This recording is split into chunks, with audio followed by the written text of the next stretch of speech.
One of the things I love to hear is our clients growing market share. And market share is that ability to continually focus on the growth aspect of your business. The other thing I love about a market share goal, everyone can get behind it. So it's not what are your listings, what do you want to sell this particular month or year, what do we want to achieve from a market share point of view. You can pop it up on the wall and see how we're going with this.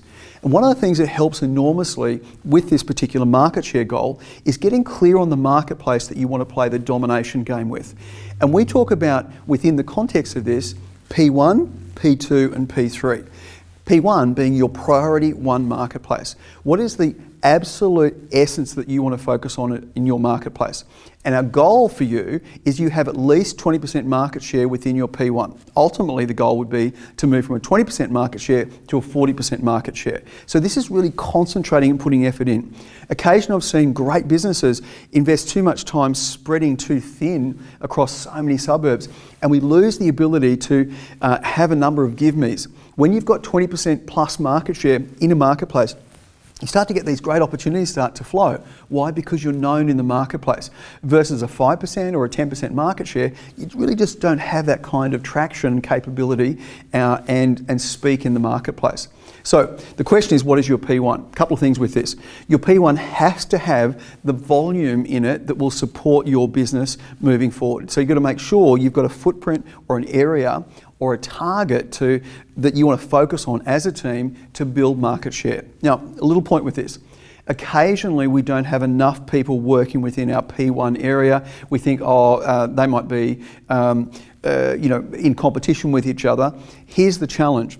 I think if you don't have enough people working your P1, you simply won't have the level of volume that needs to occur. Now, yes, I'm a great believer in farm areas, but I'm also a believer in making sure you've got enough people to support the growth and the market share goals of your business. P1 to me has to have the market volume, and you have to be in a position that you can have a standout market position collectively as a team and individually for your agents to be able to capitalise on. P2, yes, it's your next priority area. The goal would be to move from a 5 to a 10% market share in that. And interesting enough, a great recruiting strategy would be to recruit someone into a P2. Why? You could move a P2 to eventually an expanded P1. Why? Because as you've gone from 10 to 15 to 20%, it's now a P1 market for you to really start to focus on dominating in that particular market. And then finally, your P3. If you never list and sell anything in a P3, no big deal. What you want to do is make sure you put your energy and effort into your P1s and your P2s and P3s. In fact, to me, the only time you'd list something in a P3, you're better off probably referring it to someone in that marketplace, unless you've got an owner of a property who sits in your P1 and you're actually doing them a favour selling that.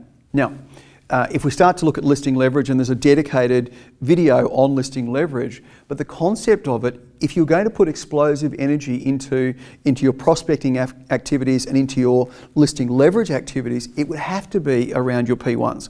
Why? These are the ones you want to drop a pebble in the pond. You want a major ripple effect occurring in the marketplace and start to build even greater profile and greater presence in that marketplace. So the question is, are you clear on your P1, P2 and P3 areas? If you're not, perfect time to do it. And just watch some numbers.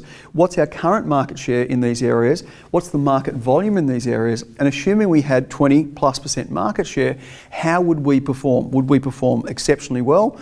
Or do we need to expand our P1 or maybe reduce our P1 to put serious energy and effort and focus on it? And then of course we can actually talk with the team, and each team member has effectively a P1, a P2 and a P3 for them to get focused on growing their market share and their success in the marketplace. Thanks for tuning in.